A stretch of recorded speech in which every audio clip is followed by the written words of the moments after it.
إن الحمد لله نحمده ونستعينه ونستغفره ونعوذ بالله من شرور أنفسنا وسيئات أعمالنا من يهده الله فلا مضل له ومن يضلل فلا هادي له وأشهد أن لا إله إلا الله وحده لا شريك له وأشهد أن محمدا عبده ورسوله اللهم صل على محمد وعلى آل محمد كما صليت على إبراهيم وعلى آل إبراهيم إنك حميد مجيد وبارك على محمد وعلى آل محمد كما باركت على إبراهيم وعلى آل إبراهيم إنك حميد مجيد.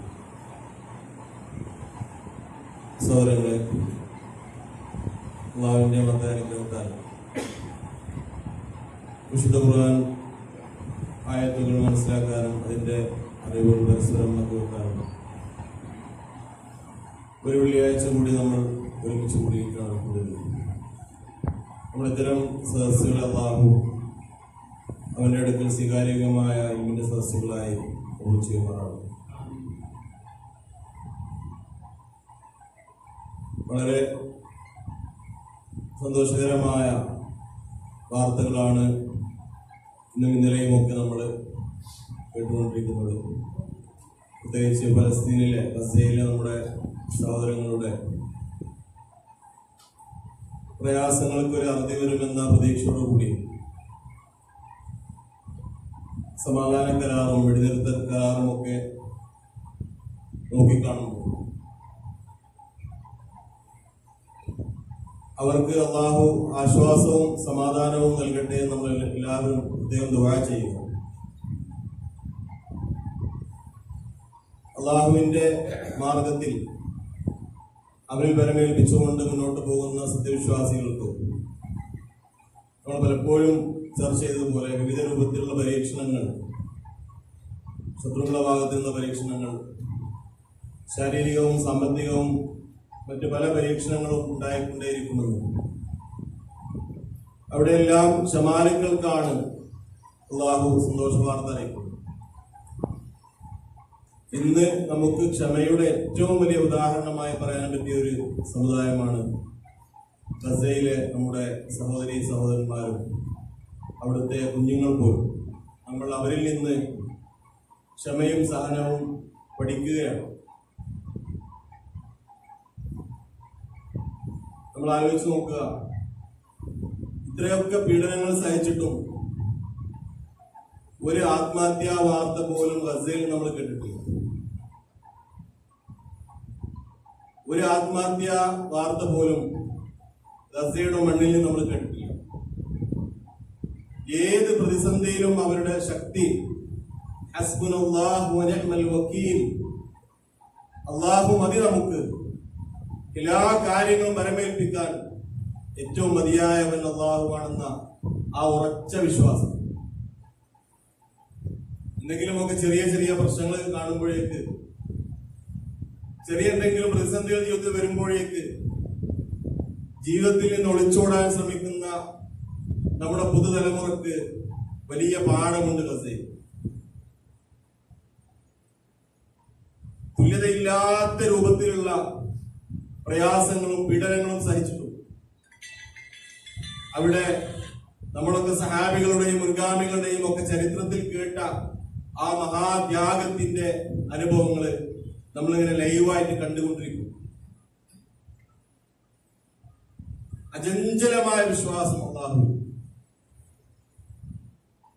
മനുഷ്യരെന്നുള്ള നിലയ്ക്ക് പ്രയാസവും പ്രതിസന്ധികളൊക്കെ ഉണ്ടാവുമ്പോ കരയിലും വാവിട്ട് കരയിലും ഒക്കെ സ്വാഭാവികമാണ്. അതുപോലും കുറവാണ് ഗസയിൽ. അത്ഭുതകരമായ ക്ഷമയുടെയും സഹനത്തിന്റെയും വലിയ മകുടോദാഹരണമാണ് നമുക്ക് ഗസയിൽ കാണാൻ സാധിക്കുന്നത്. الذين قال لهم الناس إن الناس قد جمعوا لكم فاخشوهم فزادهم إيمانا وقالوا حسبنا الله ونعم الوكيل. ജനങ്ങളെല്ലാവരും നിങ്ങൾക്കെതിരെ സംഘടിച്ചിരുന്നത് പറയുമ്പോഴും അല്ലാഹു മതി ഞങ്ങൾക്ക്,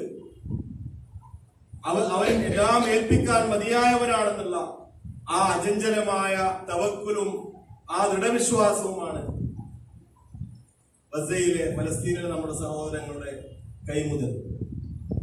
അവരെ കുറിച്ച് നബിയുടെ പല ഹദീസുകളിലും ബൈത്തുൽ മഖ്ദിസിന് ചുറ്റുമുള്ള പോരാളികളെ കുറിച്ചും ആ പവിത്രമായ അൽ അർദുൽ മുബാറക, അൽ അർദുല്ലതി ബാറക്ന ഫീഹാ എന്നൊക്കെ പറഞ്ഞ അനുഗ്രഹീതമായ നാടുകളിൽ പുലരാനിരിക്കുന്ന അള്ളാഹുവിന്റെ വലിയ സഹായങ്ങളെ കുറിച്ചും പ്രതീക്ഷയുള്ളവരാണ് ഈ മുസ്ലിം ഉമ്മത്ത്. പല രൂപത്തിലുമുള്ള മധ്യസ്ഥ ശ്രമങ്ങളും മനുഷ്യാവകാശ പ്രവർത്തകരുടെ ഇടപെടലുകളൊക്കെ നമുക്ക് കാണാൻ സാധിക്കുന്ന വലിയ പ്രതീക്ഷയേകുന്ന കാര്യം തന്നെയാണ്. യൂറോപ്പ് ആകെ പ്രതിഷേധ അഗ്നി കൊണ്ട് ഇരമ്പുകയാണ്.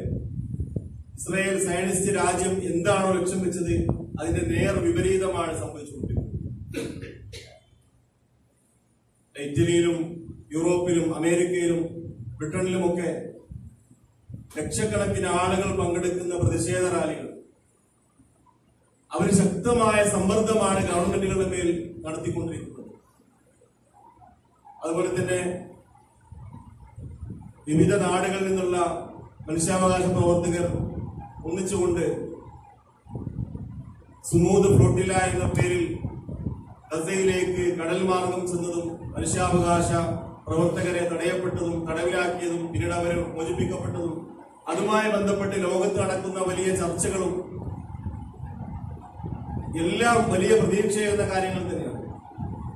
എന്നാൽ അതിനെല്ലാം അപ്പുറത്ത് സത്യവിശ്വാസികളുടെ ഏറ്റവും വലിയ പ്രതീക്ഷ വമൻ നസ്റു ഇല്ലാ മിൻ ഇൻദില്ലാഹ്, സഹായമെല്ലാം അല്ലാഹുവിൽ നിന്നാണ്. ഹസ്ബുനല്ലാഹ് വനിഅമൽ വകീൽ, ഞങ്ങൾക്ക് അല്ലാഹു മതി, അവനാണ് കാര്യങ്ങളെല്ലാം ഏൽപ്പിക്കാൻ ഏറ്റവും മതിയായവൻ. സൂറത്ത് യൂസുഫിൽ അല്ലാഹു പറഞ്ഞതുപോലെ വല്ലാഹു ഗാലിബുൻ അലാ അംരിഹി വലാകിന്ന അക്സറന്നാസി ലാ യഅലമൂൻ, അല്ലാഹു അവന്റെ കാര്യം തീരുമാനിക്കാനും ജയിച്ചടക്കാനും തീർപ്പാക്കാനും മതിയായവനാകുന്നു. പക്ഷേ ആളുകൾ പലരും കാര്യങ്ങൾ മനസ്സിലാക്കുന്നില്ല. ഇന്നും ഇന്നലെയുമായി ഗസയിലെ തെരുവുകളിൽ അവർ വളരെ വലിയ സന്തോഷത്തിലാണ്. ഒരു സമാധാന കരാറ്, ഒരു വെടിനിർത്തൽ കരാറ് അത് പ്രാബല്യത്തിൽ വരുന്നതോടുകൂടി അവിടെ ഒരു സമാധാനപൂർണമായ ജീവിതം അള്ളാഹു നൽകട്ടെ നമ്മൾ ദുആ ചെയ്യുക. ഗസയെ തുടച്ചു നീക്കുമെന്നും അതിനെ വിഴുങ്ങിക്കളയുമെന്നും പറഞ്ഞ് മുന്നോട്ട് പോയ ആ സയനിസ്റ്റ് ഭീകര രാജ്യത്തിന് അതേ ആളുകളുമായി കരാറിന് ഒരു മേശയുടെ അപ്പുറത്തും ഇപ്പുറത്തും ഇരിക്കേണ്ടി വരിക എന്നത് അവരെ സംബന്ധിച്ചിടത്തോളം വലിയ നിന്ദതയാണ്. ഇന്നലെ കൂടിയ ഇസ്രായേൽ യുദ്ധ ക്യാബിനറ്റിൽ ആ ആരോപണങ്ങൾ നെതന്യാഹു ഭരണകൂടത്തിന് അവരുടെ തന്നെ മന്ത്രിമാരിൽ നിന്ന് നേരിടേണ്ടി വരുന്നതൊക്കെ നമ്മൾ ലൈവ് വാർത്തകൾ കണ്ടുകൊണ്ടിരിക്കുന്നു. നിങ്ങൾ എന്തിനാണ് ഇത്രയും വലിയ ബില്യൺ കണക്കിന് ഡോളറുകൾ ചെലവഴിച്ച് യുദ്ധം ചെയ്തത്, പതിനായിരങ്ങളെ കൊന്നുതള്ളിയത്, സ്വന്തം പട്ടാളക്കാരെ 3000-ഓ 4000-ഓ പട്ടാളക്കാരെ കൊല്ലാനുവിട്ടത്, ഒരുപാട് ആളുകളെ മാനസിക രോഗികളാക്കി മാറ്റിയത്, നൂറുകണക്കിന് ഇസ്രായേലി സൈനികർ ആത്മഹത്യ ചെയ്തത്, എന്നിട്ട് എന്താണ് നേടിയതെന്നുള്ള ചോദ്യം അവിടെ ഇസ്രായേലിന്റെ സ്വന്തം ക്യാബിനറ്റിൽ ചർച്ചയാകുമ്പോൾ വിശ്വാസികൾക്കുള്ള പ്രതീക്ഷ എന്താണ്? യുദ്ധത്തിൽ വല്ലാത്ത പ്രയാസം നേരിടുന്ന സമയത്ത് റസൂലുള്ളാഹി സഹാബത്തിനോട് വിളിച്ചു പറയാൻ പറഞ്ഞൊരു വാചകമുണ്ട്,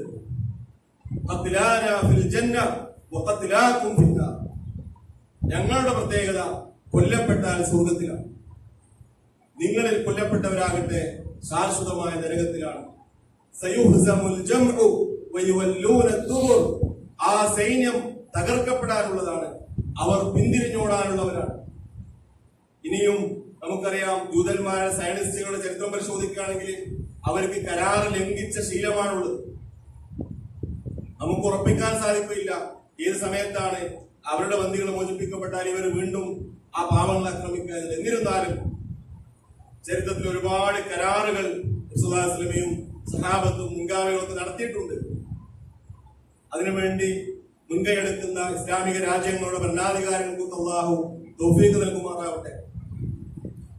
കൂടുതലായിക്കൊണ്ട് അത്തരം കാര്യങ്ങളിൽ കാര്യക്ഷമമായി പ്രവർത്തിക്കാനും മുസ്ലിം ഉമ്മത്തിന് ആശ്വാസം നൽകാനും അവരിലൂടെ അള്ളാഹു സഹായങ്ങൾ നൽകുമാറാവട്ടെ. നാം എപ്പോഴും ദുആയിൽ അവരെ ഓർമ്മിക്കുക. അതോടൊപ്പം നമ്മുടെ ചുറ്റുപാടുമുള്ളവരോട് അവരെ കുറിച്ച് പറഞ്ഞുകൊണ്ടേയിരിക്കുക. പലസ്തീൻ അംബാസഡർ കേരളത്തിൽ വന്നപ്പോൾ ഏതാനും ദിവസങ്ങൾക്ക് മുമ്പ് പറഞ്ഞത് നമുക്ക് ഓർമ്മയുണ്ടാകും. നിങ്ങൾ ആകുന്നതെല്ലാം ഫലസ്തീനു വേണ്ടി ചെയ്യുക എന്ന്. ഒരുപക്ഷെ ചെറിയ ചർച്ചകളായിരിക്കാം, സോഷ്യൽ മീഡിയ ഇടപെടലുകളായിരിക്കാം, പ്രതിഷേധങ്ങളായിരിക്കാം, അതിന്റെ ചരിത്രം പറയുന്നിടത്തായിരിക്കാം, അള്ളാഹുവിന്റെ സഹായത്തെ കുറിച്ചുള്ള പ്രതീക്ഷ നൽകുന്നതുകൊണ്ടായിരിക്കാം, നബി സല്ലല്ലാഹു അലൈഹി വസല്ലമയുടെ എത്രയോ പ്രവചനങ്ങൾ ആ ഭൂമിയിൽ പുലരാനുള്ളതിനെ കുറിച്ചുള്ള ഹദീസുകൾ ഓർമ്മപ്പെടുത്തുന്നതായിരിക്കാം. ആ ഖുദ്സിന്റെ പുണ്യഭൂമി മുസ്ലിമീങ്ങൾക്ക് ഏറെ പ്രാധാന്യമുള്ളതാണ്. അതോടൊപ്പം ഉള്ളിൽ അല്പം മനുഷ്യത്വവും നീതിബോധവുമുള്ള എല്ലാവരും അതിനുവേണ്ടി ഒറ്റക്കെട്ടായി പ്രവർത്തിക്കേണ്ടതുമാണ്. ആ പ്രവർത്തിക്കുന്ന കാഴ്ചകളുമാണ് നമ്മൾ കണ്ടുകൊണ്ടിരിക്കുന്നത്. കാരണം ആ നാടുകളിൽ നടക്കുന്ന മുന്നേറ്റങ്ങളൊക്കെ, പ്രതികരണങ്ങളും പ്രതിഷേധങ്ങളും ഒക്കെ നമുക്ക് മനസ്സിലാക്കി തരുന്നത് സത്യത്തിന്റെയും നീതിയുടെയും കൂടെ എന്തൊക്കെ പറഞ്ഞാലും മനുഷ്യന്റെ ഉള്ളിലെ ഫിത്രത്ത്, മനുഷ്യന്റെ ഉള്ളിലെ ആ ഒരു ശുദ്ധപ്രകൃതി, അതിന് കാര്യങ്ങൾ മനസ്സിലാക്കാൻ സാധിക്കുമെന്നുള്ളതാണ്. ഇപ്പൊ ഇന്നലെ പുറത്തു വന്നൊരു വാർത്ത എന്താണ്? മില്യൺ കണക്കിന് ഡോളറുകൾ കൊടുത്തിട്ട് ഫലസ്തീനികളെ തീവ്രവാദികളാക്കാനും ഇസ്രയേലിനോട് സഹതാപം ഉണ്ടാക്കാനും വേണ്ടി എന്താണ് ഇൻഫ്ലുവൻസേഴ്സിനെ നിയോഗിച്ചു. എന്നാൽ ഒരു ഡോളറിന്റെയും ചെലവില്ലാതെ സ്വന്തമായിക്കൊണ്ട് വളണ്ടിയർ ലെവലില് എന്താണ് അമുസ്ലിങ്ങളെ ആളുകൾ പോലും ഫലസ്തീനു വേണ്ടി സംസാരിക്കുന്ന, പ്രവർത്തിക്കുന്ന, മുന്നോട്ട് വരുന്ന, സ്വന്തം ചെലവില് അതൊക്കെ ചെയ്യുന്ന കാര്യങ്ങൾ നമ്മൾ കാണുമ്പോൾ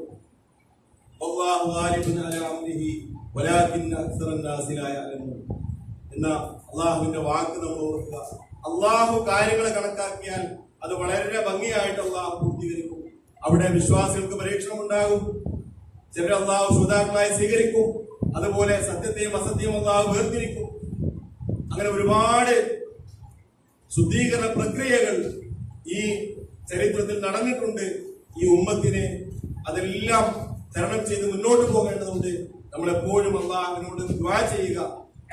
സമാധാനം പുലരാനും നീതി പുലരാനും ആശ്വാസവും വിജയവും നൽകാനും ആ ജനതയ്ക്ക് വേണ്ടി നാം ദുആ ചെയ്യുക. നമുക്ക് ചെയ്യാൻ സാധിക്കുന്ന ഏറ്റവും കുറഞ്ഞ അവരോടുള്ള നമ്മുടെ ബാധ്യതാ നിർവഹണമാണ് പ്രാർത്ഥനകൾ. നമ്മൾ അവരെ മറക്കാതിരിക്കുക എന്നുള്ളത്. അള്ളാഹു അവരെ സഹായിക്കുമാറാകട്ടെ. ഈ സമാധാന കരാറും അങ്ങനെ നടപടികളൊക്കെ അത് ലംഘിക്കപ്പെടാതെ നല്ല രീതിയിൽ മുന്നോട്ട് പോകാനും അവരുടെ ആ ഗസയുടെ പുനരധിവാസത്തിന് വേണ്ടിയുള്ള പ്രവർത്തനങ്ങള് അത് വിജയം കാണാനും അള്ളാഹു തൗഫീഖ് നൽകുമാറാകട്ടെ. നമ്മളെ വിഷയത്തിലേക്ക് വരാം. സൂറത്തുൽ മുഅ്മിൻ, സൂറത്തുൽ ഗാഫിർ അല്ലെങ്കിൽ മുഅ്മിൻ, അതാണ് നമ്മൾ പഠിച്ചുകൊണ്ടിരിക്കുന്നത്. 24 ആയത്തിൽ, നമ്മൾ 24ാമത്തെ ആയത്തിലാണ്.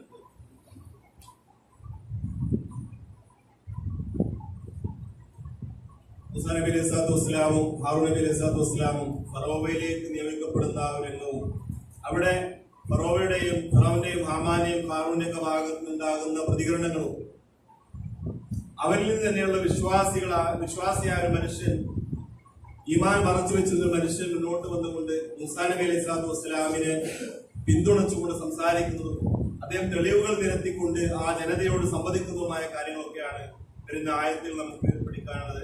25 മുതലുള്ള ആയത്തുകൾ ശ്രദ്ധിക്കുക. أعوذ بالله من الشيطان الرجيم. بسم الله الرحمن الرحيم.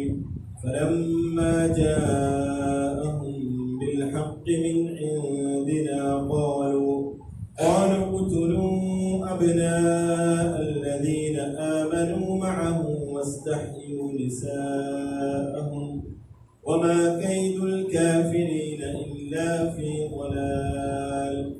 وقال فرعون ذروني أقتل موسى وليدع ربه إني أخاف أن يبدل دينكم أو أن يظهر في الأرض الفساد.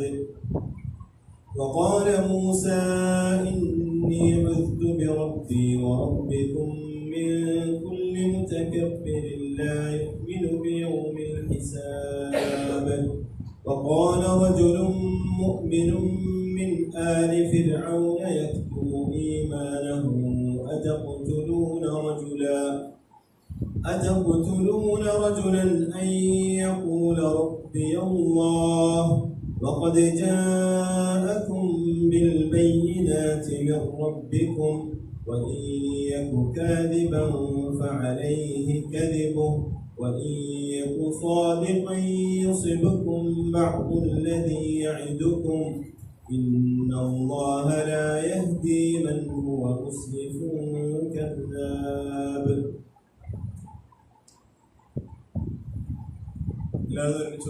أعوذ بالله من الشيطان الرجيم. أعوذ بالله من الشيطان الرجيم. بسم الله الرحمن الرحيم. بسم الله الرحمن الرحيم.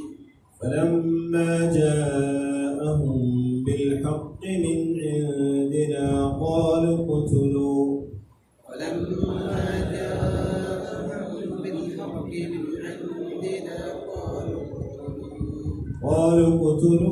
أبناء الذين آمنوا معه واستحيوا نساءهم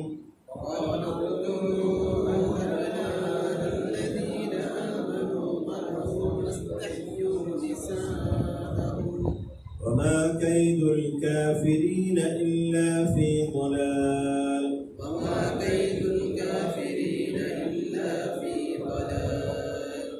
وقال فرعون ذروني أقتل موسى وليدع ربه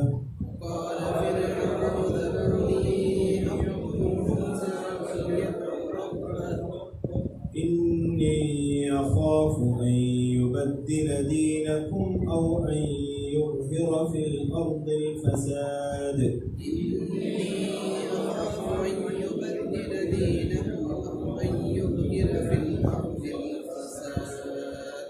وقال موسى إني عذت بربي وربكم من كل متكبر.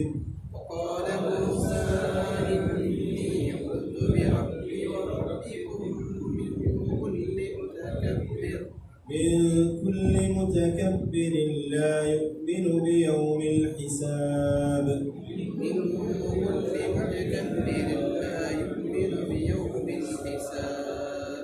وقال رجل مؤمن من آل فرعون يكتم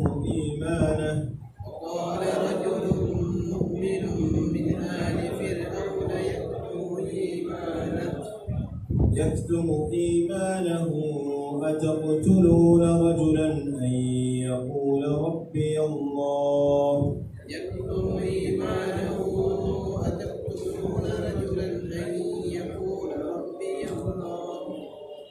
وقد جاءكم بالبينات من ربكم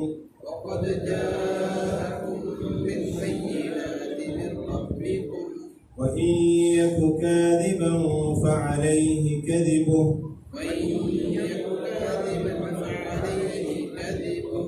وإن يك صادقا يصبكم بعض الذي يعدكم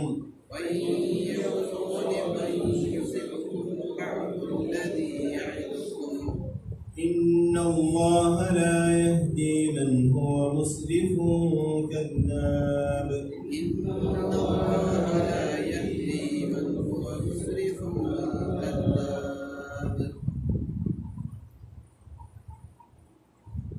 മൂസ നബി അലൈഹിസ്സലാം ഹാറൂൻ അലൈഹിസ്സലാം ഫറോവയുടെയും അവന്റെ കൂട്ടാളിയുടെയും അടുക്കൽ ചെന്നിട്ട് അള്ളാഹുവിന്റെ ഏകത്വത്തെ കുറിച്ച് പറയുന്ന ചരിത്രമാണ് ഈ ആയത്ത് നമ്മൾ പഠിപ്പിക്കുന്നതിന്റെ ഒരുപാട് വിശദമായ കഥാകഥനവും വിവരണവും ചരിത്രവിവരണവും ഒക്കെ വിശുദ്ധ ഖുർആൻ ഒരുപാട് സൂറത്തുകളിലും ആയത്തുകളിലും വരുന്നു. ഒരുപക്ഷെ ഖുർആൻ ഏറ്റവും വിശദമായിട്ട് പറഞ്ഞ ചരിത്രവും ഇത് തന്നെയായിരുന്നു. മൂസാ നബി അലൈഹിസ്സലാമിന്റെയും ബനൂ ഇസ്രായേലുടെയും ചരിത്രം. കാരണം ഒരുപാട് കാലം നീണ്ടു നിന്ന ഒരു സമുദായമായിരുന്നു ഇസ്രായേലിയർ എന്ന് നമുക്കറിയാം. ബനൂ ഇസ്രായേലി സന്തതികൾ, അവരിൽ ഒരുപാട് പ്രവാചകന്മാർ വരികയും പ്രബോധന പ്രവർത്തനങ്ങൾ നടക്കുകയും അള്ളാഹുവിന്റെ ഒരുപാട് ദൃഷ്ടാന്തങ്ങൾ അവർ കാണുകയും എന്നിട്ടും അവര് പലപ്പോഴും അള്ളാഹുവിന്റെ ദൃഷ്ടാന്തങ്ങളെ നിഷേധിച്ചുകൊണ്ടും പ്രവാചകന്മാരോട് തർക്കിച്ചുകൊണ്ടും നേർക്ക് നേരെ ഒരുപാട് ദൃഷ്ടാന്തങ്ങൾ കാണുമ്പോഴും അതിനെ നിഷേധിക്കുന്നതുമായ ഒരുപാട് രംഗങ്ങളുമൊക്കെ ഖുർആൻ തന്നെ എടുത്തു പറയുന്നതും അവരതിനെ കുറിച്ച് ഓർമ്മിപ്പിക്കുന്നതും കാണാൻ സാധിക്കും. ഇവിടെ ചുരുങ്ങിയ രൂപത്തില് മൂസാ നബിയും ഹാറൂൻ നബിയും ഫറോവയുടെയും അവന്റെ മന്ത്രിയായിരുന്ന ഹാമാന്റെയും അതുപോലെ തന്നെ വലിയ ധനാഢ്യനായിരുന്ന ഹാറൂന്റെയും ഒക്കെ ആ സമുദായത്തിലെ കിങ്കരന്മാരുടെയും ഒക്കെ മുന്നിൽ ചെന്നുകൊണ്ട് ഞങ്ങൾ അള്ളാഹുവിന്റെ ദൂതന്മാരാണെന്ന് പറയുകയും പ്രധാനപ്പെട്ട 2 കാര്യങ്ങളായിരുന്നു അവർ ആവശ്യപ്പെട്ടത്.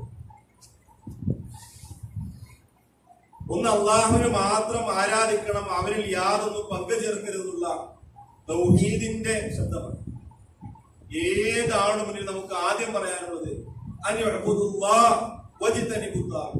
അള്ളാഹുവിനെ മാത്രം ആരാധിക്കണം, താഗൂത്തുകളെ വെടിയണം എന്നുള്ളതാണ്. ഫറോവയുടെ മുന്നിൽ പോയിട്ടും മൂസാ നബിയും ഹാറൂൻ നബിയും പറഞ്ഞ ഒന്നാമത്തെ വിഷയം തന്നെ അള്ളാഹിനെ മാത്രം ആരാധിക്കണം എന്നുള്ളതാണ്.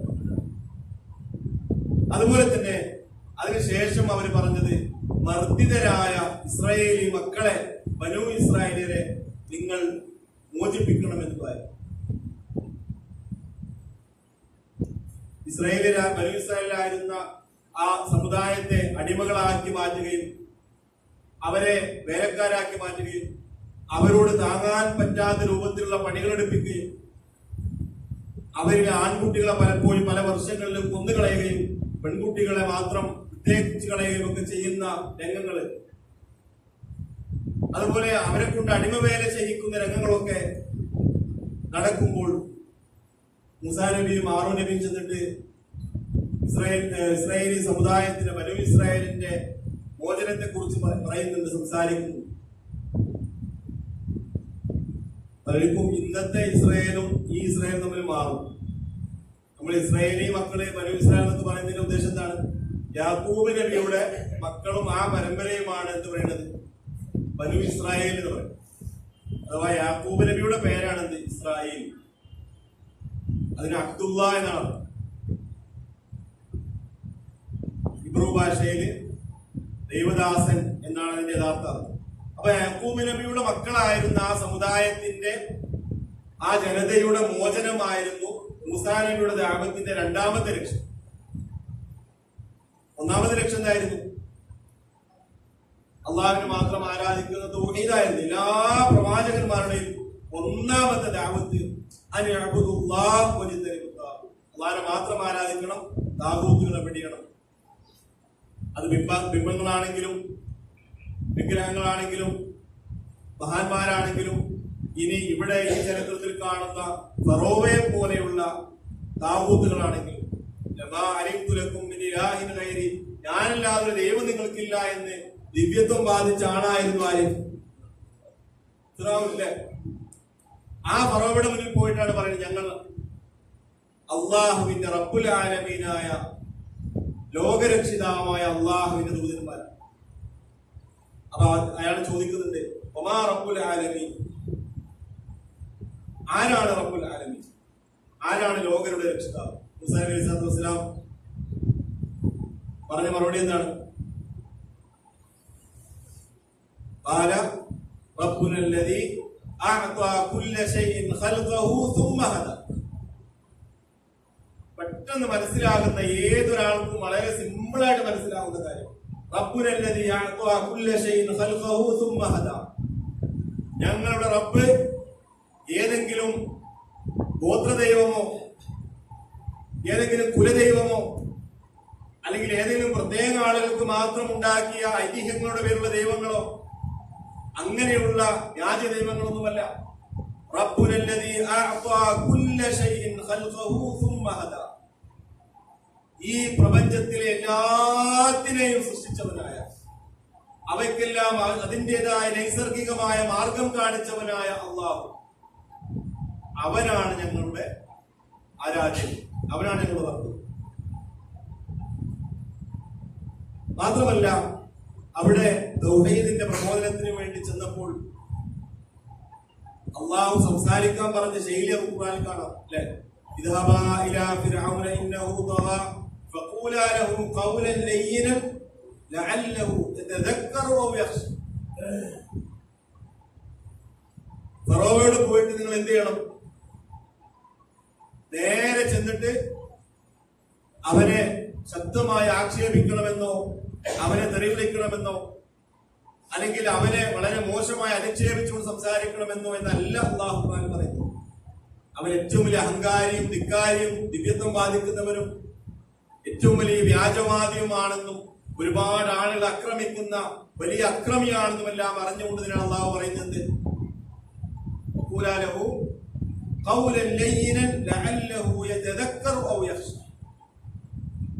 നിങ്ങൾ പോയിട്ട് അവനോട് കാര്യങ്ങൾ സൗമ്യമായിട്ട് അവതരിപ്പിക്കുക, അള്ളാഹിനെ കുറിച്ച് പറഞ്ഞു കൊടുക്കുക, റബ്ബുൽ ആലമീനെ കുറിച്ച് സംസാരിക്കുക, ലോകരുടെ രക്ഷിതാവിനെ കുറിച്ച് അള്ളാഹിനെ കുറിച്ച് പറയുക. ശേഷം നിങ്ങളുടെ കാര്യങ്ങളെ അതിന്റെ തെളിവുകൾക്ക് അനുസരിച്ച് കാര്യങ്ങൾ സംസാരിച്ചുകൊണ്ട് അത് അവതരിപ്പിക്കുക. ഒരുപക്ഷെ അവൻ ചിന്തിച്ചെങ്കിലോ, ഒരുപക്ഷെ അവന് ഭക്തി തോന്നിയെങ്കിലോ, ഒരുപക്ഷെ അവനൊന്ന് മാറി ചിന്തിച്ചെങ്കിലോ, തന്റെ അഹങ്കാരത്തിൽ നിന്ന് ഒരുപടിയെങ്കിലും അവന് പുറകോട്ട് പോയെങ്കിലോ. അപ്പൊ പ്രബോധകരുടെ ദീനിന്റെ ദഅവത്ത് നടത്തുന്ന ആളുകളുടെ ലക്ഷ്യം പ്രബോധിത സമുദായത്തിന്റെ ഹിദായത്താണ്. അത് എത്ര വലിയ അഹങ്കാരികളാണെങ്കിലും അവരോട് ദഅവത്ത് ചെയ്യുമ്പോൾ അള്ളാഹിനെ കുറിച്ച് പറയുമ്പോൾ നമ്മൾ അള്ളി റസൂൽ പറഞ്ഞതുപോലെ പറയണം. നമ്മുടെ ഉള്ളിലുള്ള പ്രഷർ റിലീസ് ചെയ്യാനോ അല്ലെങ്കിൽ നമ്മുടെ ഉള്ളിലുള്ള ആ ധാർമ്മിക രോഷം അതിങ്ങനെ പൊട്ടിത്തെറിച്ചുകൊണ്ടോ അല്ല നമ്മൾ സംസാരിക്കും. അങ്ങനെ സംസാരിക്കണമെങ്കിൽ അതിന് ഏറ്റവും അർഹനായ ആളാണ് പ്രബോധിതനാണ് ആര്. അങ്ങനെയാണ് ദഅവത്ത് ചെയ്യണമെങ്കിൽ അതിന് ഏറ്റവും അർഹനായ പ്രബോധിതനാണ് ഫിറഔന്. ഫിറഔന്റെ മുന്നിലാണ് ഏറ്റവും പൊട്ടിത്തെറിച്ചുകൊണ്ട് സംസാരിക്കാൻ പറ്റിയത്. കാരണം എന്താ? അയാൾ എല്ലാ നിരക്കുള്ള അഹങ്കാരവും അതിക്രമവും ഭീകരമായ വ്യാജവാദിയും ഒക്കെ അടിച്ചമർത്തുന്ന ആളാണ്. സ്വയം ദിവ്യത്വം അവകാശപ്പെടുന്ന ആളാണ്. എല്ലാതരം കുതന്ത്രങ്ങളും മെനയുന്ന ആളാണ്. ബനൂ ഇസ്രായേലിനെ വളരെ ശക്തമായി അടിമവേല ചെയ്യിപ്പിക്കുകയും ശിക്ഷിക്കുകയും മോശമായ രീതിയിൽ അവരോട് പെരുമാറുകയും ചെയ്യുന്ന ആളാണ്. പക്ഷെ ദഅവത്തിന് പോകും അതിൻ്റെതായ രീതിയുണ്ട്.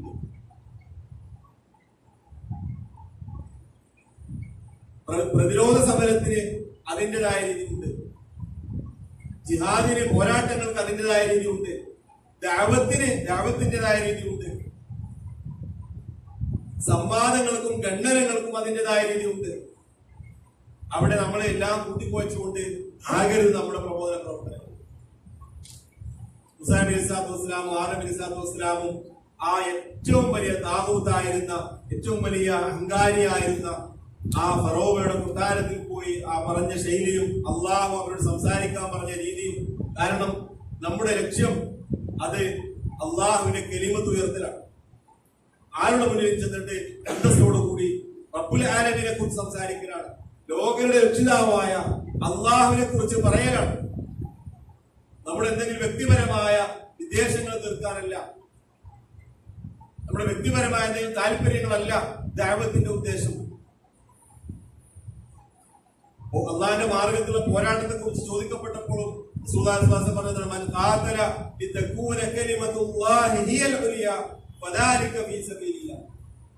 ഒരാളെ കുറിച്ച് ചോദിച്ച അയാള് വളരെ ധീരമായിട്ട് യുദ്ധം ചെയ്യുന്നു, ഒരാള് ഹമീയത്തിന് വേണ്ടി യുദ്ധം ചെയ്യുന്നു, അഥവാ തന്റെ ഗോത്രത്തിന്റെ ആ പുരമഹിമ കാണിക്കാൻ വേണ്ടി യുദ്ധം ചെയ്യുന്നു. മറ്റൊരാള് പ്രതികാര ബുദ്ധിയോടുകൂടി വളരെ ശക്തമായിട്ട് യുദ്ധം ചെയ്തു. അവർക്കും നോക്കില്ല. ആർക്കാണ് കൂലിയുള്ളത്? അള്ളാഹിന്റെ മാർഗത്തിൽ യുദ്ധം ചെയ്യുമ്പോൾ അള്ളാഹിന്റെ കലിമത്ത് ഉയർത്തലാണ് ലക്ഷ്യം. അള്ളാഹിന്റെ പ്രീതിയായിരിക്കും ലക്ഷ്യം. വിശ്വാസികൾക്ക് വളരെ വലിയ മാതൃകയുണ്ട് ഈ ചരിത്രങ്ങളിലെല്ലാം. എന്നിട്ട് അവരുടെ പ്രതികരണം ഉണ്ടായതോ 23-24 ആയത്ത് നമ്മൾ കഴിഞ്ഞ ക്ലാസ്സിൽ പഠിച്ചു കഴിഞ്ഞിട്ടുണ്ട്.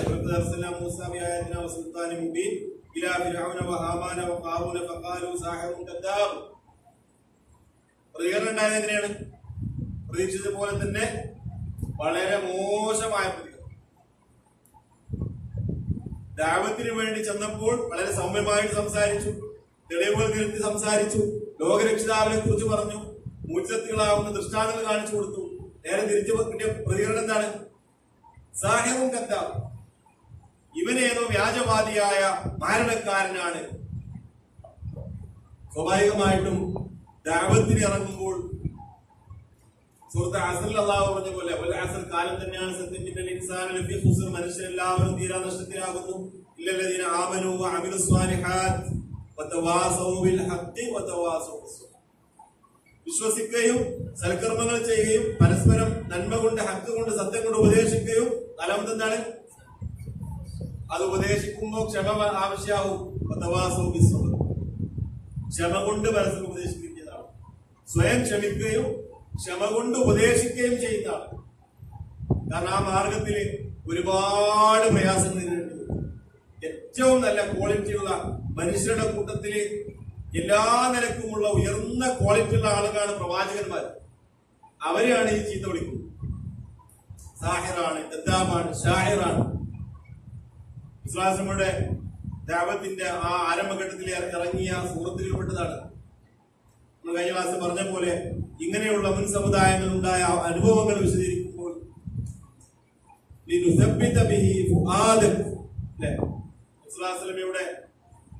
മനസ്സിനെ ഉറപ്പ് നൽകുക കൂടി ഇതുകൊണ്ട് അല്ലാഹു രക്ഷപ്പെട്ടു.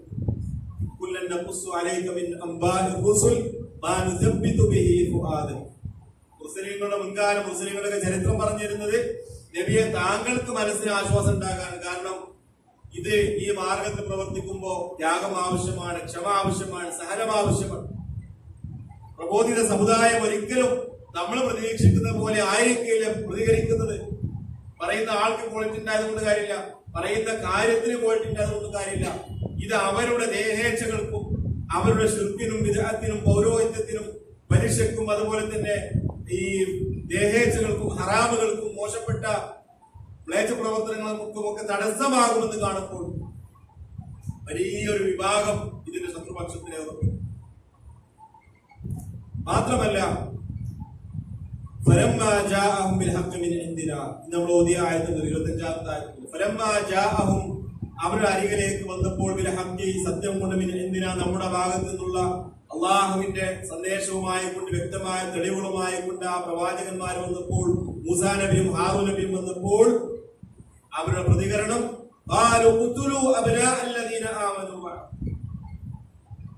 മൂസാ നബിയുടെ ദഅവത്ത് ഇങ്ങനെ ഫലം കാണാൻ തുടങ്ങിയപ്പോൾ, ആളുകൾ സത്യം മനസ്സിലായിക്കൊണ്ടതിലേക്ക് വരുന്നുണ്ടെന്ന് കണ്ടപ്പോൾ ഫറോവ മുമ്പ് നടത്തിയ ഒരു പ്രഖ്യാപനം ആവർത്തിക്കുകയാണ്. എന്തായിരുന്നു പ്രഖ്യാപനം? ബനൂ ഇസ്രായേലിൽ നിന്നൊരു പുത്രൻ, ഒരു ആൺകുട്ടി ജനിക്കാൻ പോകുന്നുവെന്നും ആ ആൺകുട്ടി മുഖേന നിന്റെ അധികാരം നഷ്ടപ്പെടുമെന്നും ചില സ്വപ്നവ്യാഖ്യാതാക്കളോ ജ്യോത്സ്യന്മാരോ ഫറോവയോട് പറഞ്ഞപ്പോൾ അന്ന് മുതൽ അവൻ പയറ്റാൻ തുടങ്ങിയ ഒരു കാര്യമാണിത്, ആൺകുട്ടികളെ കൊന്നുകളയുക.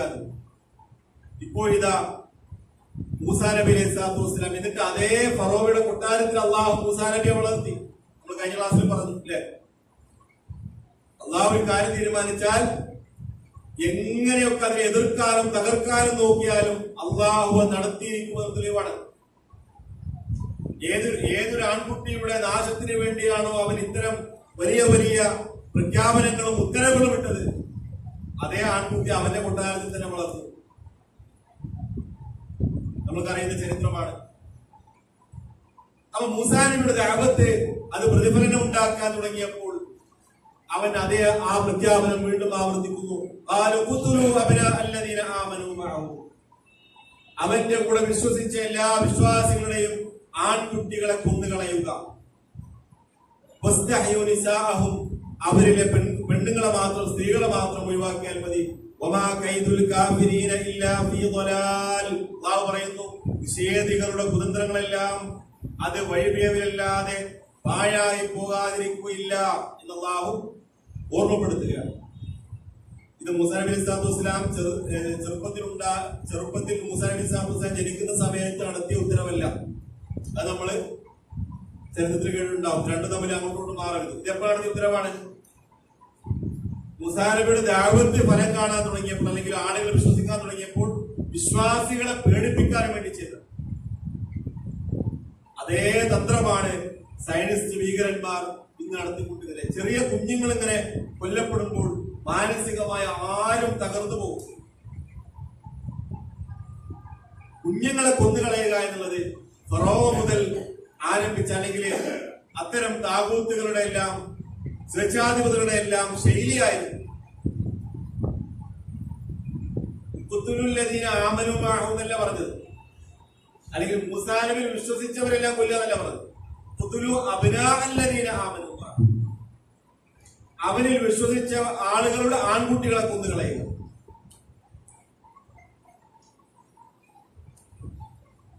ഫറോവയും ഒരു കണക്കിന് ഇവരെക്കാൾ മാന്യമാണ്. കാരണം പെണ്ണുങ്ങളെ കൊല്ലണ്ടെന്ന് പറഞ്ഞു. അപ്പൊ പിന്നെ അങ്ങനത്തെ നോട്ടൊന്നുമില്ല, ആണാണെങ്കിലും പെണ്ണാണെങ്കിലും അടക്കി കൊന്നുകളയാം. വംശീയ ഉന്മൂലനം. അതുകൊണ്ടാണ് ചരിത്രത്തിൽ തുല്യതയില്ലാത്ത വംശീയ ഉന്മൂലനം ജനസൈഡ് എന്നതിനെ വിളിക്കാൻ കാരണം.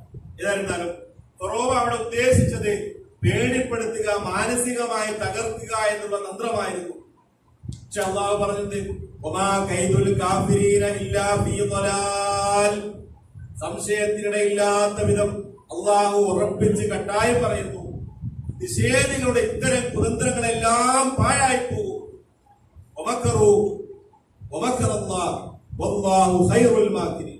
അവരെന്തൊക്കെ കുതന്ത്രങ്ങൾ പ്രയോഗിച്ചാലും അള്ളാഹുവിന്റെ തന്ത്രം അതിന്റെ എല്ലാം മുകളിലുണ്ട്. അള്ളാഹു നന്നായി തന്ത്രം പ്രയോഗിക്കാൻ അറിയുന്നവരാണ്. അള്ളാഹു പ്രയോഗിച്ച തന്ത്രമായിരുന്നു. അവൻ ഏതൊരു ആൺകുട്ടിയെ ഭയപ്പെട്ടുകൊണ്ടാണോ മുമ്പ് ഇങ്ങനെ പ്രഖ്യാപനം നടത്തിയത്, അതേ ആൺകുഞ്ഞിനെ, അതേ മൂസയെ ആ കൊട്ടാരത്തിൽ വെച്ച് വളർത്തി വലുതാക്കി അവന്റെ മുന്നിൽ വന്ന് അള്ളാഹുവിന്റെ വഹ്ദാനിയത്ത് പറയുന്ന അവസ്ഥയിലേക്ക് സുബ്ഹാനല്ലാഹ്. തടയാൻ കഴിഞ്ഞില്ല. വീണ്ടും അള്ളാഹു പറയുന്നു, ഫറോ വീണ്ടും പറഞ്ഞു, ദറൂനി അഖ്തുൽ മൂസ, ദറൂനി നിങ്ങൾ എന്നെ വിട്ടേക്കുക, അഖ്തുൽ മൂസ ഞാൻ മൂസയെ കൊല്ലട്ടെ, വൽയദ്ഉ റബ്ബഹു അവൻ അവന്റെ റബ്ബിനോട് സഹായം ആവശ്യപ്പെട്ട് പ്രാർത്ഥിക്കട്ടെ. ഇന്നി അഖാഫു അൻ യുബദ്ദില ദീനകും, വളരെ കൗതുകമുളവാക്കുന്ന ഒരു കാരണമാണ് ഫിറഔൻ പറയുന്നത്. എന്താണ്? ഇന്നി അഖാഫു ഞാൻ ഭയപ്പെടുന്നു, അൻ യുബദ്ദില ദീനകും അവൻ നിങ്ങളുടെ മതത്തെ മാറ്റിമറിക്കുകയോ, ഔ അൻ യുദ്ഹിറ ഫിൽ അർദിൽ ഫസാദ് ഭൂമിയിൽ അവൻ വലിയ കുഴപ്പം പുറപ്പെടുവിക്കുകയോ ചെയ്യുമെന്ന് ഞാൻ ഭയപ്പെടുന്നു. ആരാ പറയുന്നത്? ഏറ്റവും വലിയ ഫസാദിന്റെയും ഏറ്റവും വലിയ അക്രമത്തിന്റെയും ഏറ്റവും വലിയ ആ സ്വേച്ഛാധിപത്യത്തിന്റെയും ആളായ ഫറോവ പറയണത്. നിങ്ങള് ശ്രദ്ധിക്കണം, കാരണം മൂസയെ നമ്മൾ കൊന്നില്ലെങ്കിൽ എന്താവും? നിങ്ങളുടെ മതത്തെ അവൻ മാറ്റിക്കളയും. മാത്രമല്ല ഭൂമിയിൽ അവൻ ആകെ കുഴപ്പമുണ്ടാക്കും. അങ്ങനെയാണല്ലോ അല്ലെ?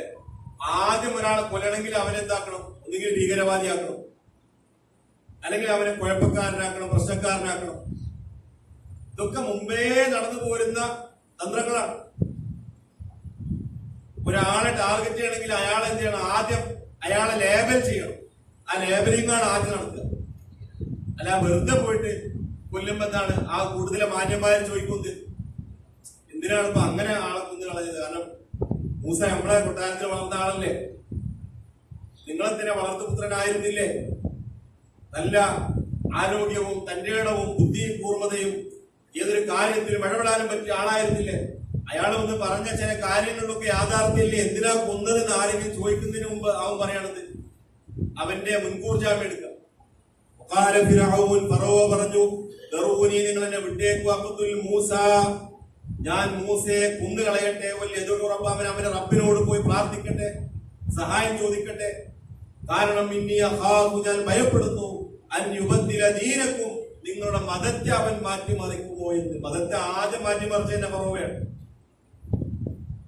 ബനൂ ഇസ്രായേലിൽ ഉണ്ടായിരുന്ന ഏകദൈവ വിശ്വാസത്തെ മാറ്റിമറിച്ചുകൊണ്ട് ബിംബാരാധനയിലേക്ക് അവരെ കൊണ്ടുപോവുകയും ശേഷം സ്വയം ദിവ്യത്വം പരിവേഷണം നടത്തിക്കൊണ്ട്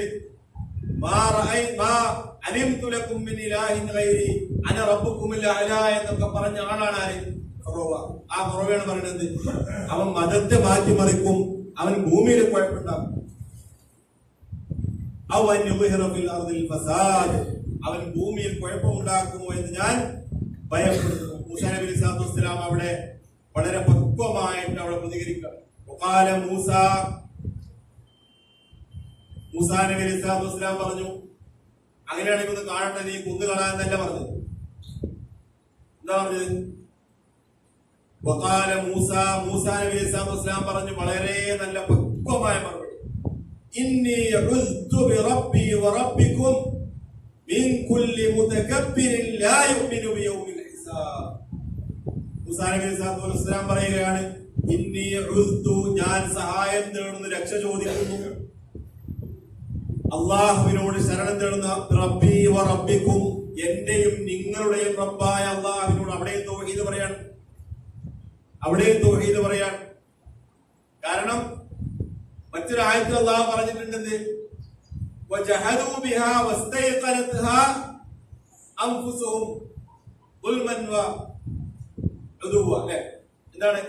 അവരതിനെ നിഷേധിച്ചെങ്കിലും അവരെ ഉള്ളിൽ അറിയാം മൂസ പറയുന്നത് സത്യമാണ്. മൂസാ നബി പറയുന്നത് സത്യമാണെന്ന് അവരുടെ ഉള്ളിന്റെ ഉള്ളിൽ അവർക്ക് അറിയാമായിരുന്നു. കാരണം ഈ ഫറോവയല്ല ദൈവമെന്നും അവൻ ജനിക്കുന്നതിന് മുമ്പ് തന്നെ ഇവിടെ സൂര്യനും ചന്ദ്രനും ആകാശവും ഭൂമിയൊക്കെ ഉണ്ടെന്നൊക്കെ ആ കൂട്ടത്തിലെ ഒരുപാട് ആൾക്കറിയാം. മൂസാ നബി സ്വല്ലല്ലാഹു അലൈഹി വസല്ലം പറയുന്നു, ഇന്നി ഉസ്തു ബിറബ്ബി വറബ്ബികും. അവിടെ പേടിച്ച് പുറകോട്ട് പോയതുമില്ല, എന്നാൽ നേർക്ക് നേരെ പോയിട്ട് അവരോട് എന്നാ കൊന്നുതാന്ന് പറഞ്ഞിട്ട് വെല്ലുവിളിച്ചതുമില്ല. അവിടെ ദഅവത്തിന് പ്രയാസം വരാത്ത രൂപത്തിൽ വളരെ ഹിക്മത്തോടുകൂടി, എന്നാൽ അള്ളാഹുവിനുള്ള അചഞ്ചലമായ തവക്കുലോട് കൂടിയുള്ള ഒരു മറുപടിയാണ്, ഒരു പ്രാർത്ഥനാ നിർഭരമായ മറുപടിയാണ് ആര് പറയുന്നത്? മൂസാ നബി സ്വല്ലല്ലാഹു അലൈഹി വസല്ലം പറയുന്നത്. ഖാല മൂസ നബി സ്വല്ലല്ലാഹു അലൈഹി വസല്ലം പറഞ്ഞു, ഇന്നി ഉസ്തു, ഞാൻ സഹായം തേടുന്നു, ബിറബ്ബി വറബ്ബികും, എന്റെയും നിങ്ങളുടെയും റബ്ബായ അള്ളാഹുവിനോട്, മിൻ കുല്ലി മുതകബ്ബിരിൻ, എല്ലാ അഹംഭാവികളിൽ നിന്നും, എല്ലാ അഹങ്കാരികളിൽ നിന്നും, ലാ യുഅ്മിനു ബിയൗമിൽ ഹിസാബ്, പരലോകത്തെ കുറിച്ച് ഓർമ്മപ്പെടുത്തി. ശേഷം വരുന്ന ഫറോവയുടെ കുടുംബത്തിൽ നിന്ന് വിശ്വാസിയായ മനുഷ്യനും ഇതേ രൂപത്തിൽ പരലോകത്തെ കുറിച്ച് അവർ ഓർമ്മപ്പെടുത്തുന്നുണ്ട്. അപ്പൊ ആ സമുദായത്തിന്റെ ഉള്ളിനുള്ളിലൊക്കെ ഏകദേശ വിശ്വാസവും പരലോകവിശ്വാസവും ഉണ്ടായിരുന്നു. പക്ഷേ പൗരോഹിത്യവും ദീപാരാധനയും അതുപോലെ തന്നെ ഫറോവയുടെ ആ അധികാരവും ആ അധികാര ദുർവിനിയോഗവും ഒക്കെ നടത്തിക്കൊണ്ട് അവരെ അടിച്ചമർത്തുകയും അവരെ ശിർക്കിലേക്ക് നയിക്കുകയും കുഫറിലേക്ക് നയിക്കുകയും സ്വയം ജീവിത അവകാശപ്പെടുകയും ചെയ്തപ്പോൾ അവർ കറപ്റ്റഡായി മാറിയത്. ദഅവത്തിന്റെ ഏറ്റവും പ്രധാനപ്പെട്ട ലക്ഷ്യം സമൂഹത്തിന്റെയും ജനതയുടെയും സമുദായത്തിന്റെയും പ്രബോധനയുടെയും ഉള്ളിലുള്ള ഈ ഫിത്രത്തിനെ അതിനെ ഹൈലൈറ്റ് ചെയ്ത് സംസാരിക്കുന്നതാണ്. നമ്മൾ ഏറ്റവും കൂടുതൽ ദഅവത്തിൽ ചെയ്യേണ്ട കാര്യം, ഇതിലൊക്കെ ഒരുപാട് മാതൃക നമുക്കുണ്ട്. കൊന്നുകളയുമെന്ന വധഭീഷണിയുടെ നേരെയുള്ള പ്രതികരണത്തിൽ പോലും തൗഹീദിനെ കുറിച്ചും ആഖിറത്തിനെ കുറിച്ചും ഓർമ്മപ്പെടുത്തും. ഇന്നി ഉസ്തു ബിറബ്ബി വറബ്ബികും, റബ്ബി എന്ന് മാത്രമല്ല പറഞ്ഞു. ഫറോവ പറഞ്ഞപ്പോ അവന്റെ റബ്ബിനോട് പോയി പ്രാർത്ഥിക്കേണ്ടതാണ്. എന്നാ ശരി, ഞാൻ എന്റെ റബ്ബിനോട് പ്രാർത്ഥിക്കാന്ന് അതിനൊക്കെയല്ല മറുപടി പ്രതികരിച്ചത്. എങ്ങനെ പറഞ്ഞത്? ഫറോവയുടെ ആ സംസാരത്തെ നേരെ മറിച്ചിടുന്ന മറുപടിയാണ് മൂസാ നബി സ്വല്ലല്ലാഹു അലൈഹി വസല്ലം. കാരണം അള്ളാഹു എന്റെ മാത്രം റബ്ബല്ല കൂട്ടരെ, ബിറബ്ബി വറബ്ബികും, എന്റെയും നിങ്ങളുടെയും റബ്ബായ അള്ളാഹുവിനോട് ഞാൻ സഹായം തേടുന്നു. മിൻ കുല്ലി മുതകബ്ബിരിൻ, മിൻ ഫിറഔന എന്ന് പറഞ്ഞില്ല. മിൻ ഫിറഔന നേർക്ക് എടുത്ത് പറയാൻ പറഞ്ഞു. എല്ലാ അഹങ്കാരികളെയും മൊത്തത്തിൽ പറഞ്ഞു. അവിടെയും ദഅവത്തിന്റെ മാർഗത്തിലുള്ള വലിയ വാദങ്ങളുണ്ട്. ലാ യുഅ്മിനു ബിയൗമിൽ ഹിസാബ്, വിചാരണയുടെ പ്രതിഫല നാളിനെ കുറിച്ചുള്ള ചിന്തയില്ലാത്ത അഹങ്കാരികൾ. അവിടെ ആ മറുലോകത്ത് മറ്റൊരു ലോകത്തെ കുറിച്ച്, പരലോകത്തെ കുറിച്ച്, ഈ ദുനിയാവിൽ ഏത് അധികാരം ഉണ്ടായാലും, എത്രയെത്ര വലിയ പട്ടാളം ഉണ്ടായാലും സൈന്യം ഉണ്ടായാലും, ഇതൊക്കെ അവസാനിച്ച് പോകാനുള്ള ഒരു ദിവസമുണ്ട്. അന്ന് അഹങ്കാരികളെയും അക്രമികളെയും പിടികൂടാനുള്ള വിചാരണ നടക്കുമെന്നുള്ള ഓർമ്മപ്പെടുത്തലും അവിടെ നടക്കുകയാണ്. അള്ളാഹുവിനുള്ള സഹായതേട്ടം തന്നെയാണ് വിശ്വാസികൾക്ക് ഏത് പ്രതിസന്ധികളിലുമുള്ള ഏറ്റവും വലിയ കരുത്ത്. ഇനി റബ്ബി റബ്ബിക്കും, നമ്മൾ എന്ത് പ്രതിസന്ധി വരുമ്പോഴും ഹസ്ബി ഹസ്ബിയല്ലാഹ് വനിഅമൽ വക്കീൽ. എനിക്ക് അല്ലാഹു മതി, അവനാണ് കാര്യങ്ങൾ തീരുമാനിക്കുന്നത്. അബൂബക്കർ സിദ്ദീഖ് റളിയല്ലാഹു അൻഹുവിനോട് റസൂലുള്ളാഹി സ്വല്ലല്ലാഹു അലൈഹി വസല്ലം പറഞ്ഞു, ലാ തഹ്സൻ ഇന്നല്ലാഹ മഅന. ثاني اثنين إذ هما في الغار إذ يقول لصاحبه لا تحزن إن الله معنا. ആ ഗുഹയിൽ വെച്ച് അള്ളാഹു ഉണ്ട് നമ്മുടെ കൂടെ, നീ ദുഃഖിക്കണ്ട, അള്ളാഹു കൂടെ ഉണ്ടെന്ന് കൂട്ടുകാരനെ ആശ്വസിപ്പിക്കുന്ന രംഗം. അഹ്സാബ് യുദ്ധത്തിൽ എല്ലാവരും നേരെ വന്നപ്പോഴും അല്ലദീന ഖാല ലഹുമുൻ നാസ് ഇന്നന്നാസ ഖദ് ജമഉ ലക്കും ഫഖ്ശൗഹും ഫസാദഹും ഈമാനം വഖാലു ഹസ്ബുനല്ലാഹു വനിഅമൽ വക്കീൽ. എല്ലാവരും എതിരാണ്. ഒരുപാട് കക്ഷികളുണ്ട്. മക്കക്കാര് സൈന്യവുമായി വന്നിട്ടുണ്ട്. ജൂതന്മാരുള്ളിൽ നിന്ന് ഒറ്റുകൊടുക്കുന്നുണ്ട്. അതുപോലെ മദീനയുടെ ചുറ്റുമുള്ള ഒരുപാട് അറബി ഗോത്രങ്ങൾ, മുസ്ലിങ്ങളായ ഗോത്രങ്ങൾ അവർ കൂടെ കൂട്ടിയിട്ടുണ്ട്. അവിടെ ഭയപ്പാടില്ലാതെ ദൃഢമായ ഒരു ദൃഢചിന്തയോടുകൂടി പറഞ്ഞു ഹസ്ബുനല്ലാഹ് വനിഅമൽ വക്കീൽ. അപ്പൊ വിശ്വാസികൾക്ക് ഏറ്റവും വലിയ സിലാഹുൽ മുഅ്മിൻ, മുഅ്മിനിന്റെ ആയുധം എന്ന് പറയാറുണ്ട്. എന്താണ് മുഅ്മിനിന്റെ യഥാർത്ഥ ആയുധം? ബോംബിനേക്കാളും മിസൈലിനേക്കാളും വാളിനേക്കാളും കത്തിയേക്കാളും ഒക്കെ മൂർച്ചയുള്ള ഏറ്റവും വലിയ ആയുധം സത്യവിശ്വാസം എടുക്കില്ല. എന്താണ്? സിലാഹുൽ മുഅ്മിൻ. മുഅ്മിന്റെ ഏറ്റവും വലിയ ആയുധം അത് പ്രാർത്ഥനയാണ്. ആ ആയുധമാണ് ആ അഹങ്കാരിയായ സ്വച്ഛാധിപതിയായ ഫറോവയുടെ മുന്നിൽ മൂസാ നബി അലൈഹി സ്വലാം പ്രയോഗിക്കുന്നത്. ഇന്നി അഉദു ബിറബ്ബി വറബ്ബിക്കും, എന്റെയും നിങ്ങളുടെയും റബ്ബായ അല്ലാഹുവിനെ ഞാൻ ശരണപ്പെടുന്നു. മിൻ കുല്ലി മുതകബ്ബിരിൻ ലാ യുമിനു ബിയൗമിൽ ഹിസാബ്. ആ പ്രതിഫലനാളിനെ കുറിച്ച് ചിന്തിക്കാത്ത ആ അഹങ്കാരികളിൽ നിന്നും എന്ന് അദ്ദേഹം പറയുകയാണ്. ഇനി നമുക്ക് ഇൻഷാ അല്ലാഹ് അടുത്ത ക്ലാസ് ചർച്ച ചെയ്യാനുള്ള ആയത്തുകൾ നമുക്ക് കാണാം. വഖാല റജുലുൻ മുഅ്മിനുൻ മിൻ ആലി ഫിർഔൻ. അടുത്ത പ്രതികരണം ഫറോവയുടെ കുടുംബത്തിൽ തന്നെയുള്ള ഒരു വിശ്വാസി യഖ്തുമു ഈമാനഹു, പക്ഷെ അയാള് പരസ്യമായി ഈമാൻ പ്രഖ്യാപിക്കാത്ത എന്നാൽ ഉള്ളിൽ ഉറച്ച വിശ്വാസമുള്ള മൂസാ നബിയിൽ വിശ്വസിച്ച ആളായിരുന്നു. അദ്ദേഹം ചോദിച്ച ചോദ്യം അത്തഖ്തുലൂന റജുലൻ അൻ യഖൂല റബ്ബി അല്ലാഹ്, എന്റെ റബ്ബ് അല്ലാഹു ആണെന്ന് പറഞ്ഞതിന്റെ പേരിൽ നിങ്ങൾ ഈ ഒരു മനുഷ്യനെ കൊന്നുകളയുകയാണോ? വഖദ് ജാഅകും ബിൽ ബയ്യിനാതി മിർ റബ്ബിക്കും, അദ്ദേഹമാണെങ്കിൽ നിങ്ങളുടെ റബ്ബിൽ നിന്നുമുള്ള തെളിവുകളുമായി ഇതാ വന്നിരിക്കുന്നു. അദ്ദേഹം പറഞ്ഞു നിങ്ങളുടെ റബ്ബ് അല്ലാഹുവിനെ കുറിച്ച്. വഇയകു കാദിബൻ, ഇനി വളരെ ഹിക്മത്തോടുകൂടിയുള്ള സംസാരം. എന്താണ്? വഇയകു കാദിബൻ ഫഅലൈഹി കദിബു. കാരണം അദ്ദേഹം ആ സൊസൈറ്റിയിൽ പരസ്യമായിട്ട് മുഅ്മിനാണെന്ന് അറിയപ്പെടാത്ത ആളാണ്. തന്റെ സ്ഥാനവും തന്റെ ബന്ധങ്ങളും ഒക്കെ ഇസ്ലാമിനെ സഹായിക്കാൻ വേണ്ടി, പ്രവാചകന്മാരെ സഹായിക്കാൻ വേണ്ടി, ദഅവത്തിന്റെ മാർഗത്തിൽ സഹായിക്കാൻ വേണ്ടി ഉപയോഗിക്കുന്ന ഒരു മാന്യനായ മനുഷ്യൻ. അദ്ദേഹം പറയണത് ഇനി മൂസ കള്ളനാണെങ്കിലോ ഫഅലൈഹി കദിബു, അവന്റെ കളവ് അവന്റെ മേൽ തന്നെ ആയിരിക്കും. വഇയകു സ്വാദിഖൻ, എന്നാൽ മൂസ പറയുന്നത് സത്യമാണെങ്കിലോ യുസിബുക്കും ബഅദുല്ലദീ യഹിദുക്കും, അദ്ദേഹം വാഗ്ദാനം ചെയ്ത മുന്നറിയിപ്പ് നൽകുന്ന ചില കാര്യങ്ങൾ നിങ്ങളെ ബാധിക്കുമെന്നുള്ള ഉറപ്പാണ്. ഇന്നല്ലാഹ ലാ യഹ്ദീ മൻ ഹുവ മുസ്രിഫുൻ കദ്ദാബ്. അല്ലാഹു ഒരിക്കലും എന്താണ് അമിതവേനും അതുപോലെ തന്നെ പരിധി വിട്ട് പ്രവർത്തിക്കുന്നവരും വ്യാജവാദിയുമായ ഒരാളെ സന്മാർഗത്തിലാക്കുകയില്ല. പിന്നെ അതിനുശേഷം ഒരുപാട് ആയത്തുകളിൽ ആ മനുഷ്യനും ആ ജനതയും തമ്മിലുള്ള സംസാരം. മൂസാ നബി സ്വല്ലല്ലാഹു അലൈഹി വസല്ലമിന്റെ ദഅവത്തിനെ പിന്താങ്ങിക്കൊണ്ടുവന്ന ആ മനുഷ്യൻ തന്റെ സമുദായത്തോട് എഴുന്നേറ്റുകൊണ്ട് ദഅവത്ത് നടത്തുന്ന, തൗഹീദ് പറയുന്ന ആ പ്രവാചകന്മാരെ കുറിച്ചുള്ള സത്യസന്ധമായ അവരുടെ വാക്കുകളെ വളരെ ബുദ്ധിപരമായ തെളിവുകൾ നിരത്തിക്കൊണ്ട് അവരോട് സംസാരിക്കുന്ന ആ സംഭാഷണമാണ് ഇനിയുള്ള ആയത്തുകൾ. അതുകൊണ്ടാണ് സൂറത്ത് ഗാഫിറിന് മുഅ്മിൻ എന്ന പേര് ലഭിക്കാൻ കാരണം. ഖാല റജുലുൻ മുഅ്മിനുൻ മിൻ ആലി ഫിർഔൻ, ഫിർഔന്റെ കുടുംബത്തിലെ വിശ്വാസം ഒളിപ്പിച്ചു വെച്ച എന്നാൽ ഉള്ളിൽ ശക്തമായ വിശ്വാസമുള്ള ആ മനുഷ്യന്റെ ദഅവത്തിന്റെ ആ എന്താണ് സംസാരങ്ങളാണ് ഇനി അടുത്ത ആയത്തിൽ നമുക്ക് ചർച്ച ചെയ്യാനുള്ളത്. അള്ളാഹു അവന്റെ ദീനിനു വേണ്ടി പ്രവർത്തിക്കാനും ആ മാർഗത്തിൽ തന്നെ മുന്നോട്ട് പോകാനും ആ മാർഗത്തിലായിക്കൊണ്ട് അള്ളാഹുവിനെ കണ്ടുമുട്ടാനും നമുക്കെല്ലാവർക്കും തൗഫീഖ് നൽകുമാറാകട്ടെ. മരണം വരെ യഥാർത്ഥ തൗഹീദിൽ അടിയുറച്ചു നിൽക്കാനും ലാ ഇലാഹ ഇല്ലല്ലാഹ് എന്ന കലിമത്തോടുകൂടി നമ്മുടെ ജീവിതം അവസാനിപ്പിച്ചുകൊണ്ട് ഇവിടെ പറയുന്ന ദിവസം അള്ളാഹുവിലേക്ക് മടങ്ങുമ്പോൾ യഥാർത്ഥ മുഅ്മിനീങ്ങളായിക്കൊണ്ട് മുവഹ്ഹിദീങ്ങളായിക്കൊണ്ട് റബ്ബിലേക്ക് മടങ്ങാൻ നമുക്ക് എല്ലാവർക്കും അള്ളാഹു തൗഫീഖ് നൽകുമാറാകട്ടെ. ചുറ്റുപാടുമുള്ള ഒരുപാട് പ്രതിസന്ധികളും അതുപോലെ തന്നെ പരീക്ഷണങ്ങളും ഉള്ളപ്പോഴും ഈ ഉമ്മത്തിന് ഒരുപാട് പ്രതീക്ഷ നൽകുന്ന അള്ളാഹുവിന്റെ സഹായങ്ങൾ അത് വന്നുകൊണ്ടിരിക്കുന്നു.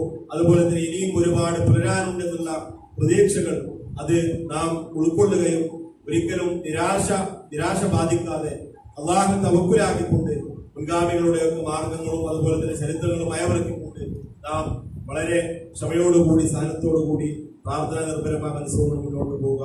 അള്ളാഹു അതിനെ നമുക്ക് തൗഫീഖ് നൽകുമാറാകട്ടെ.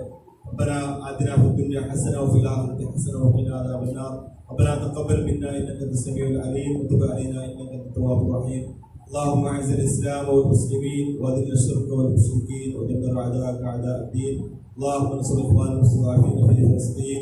اللهم انصر إخواننا المستضعفين في فلسطين.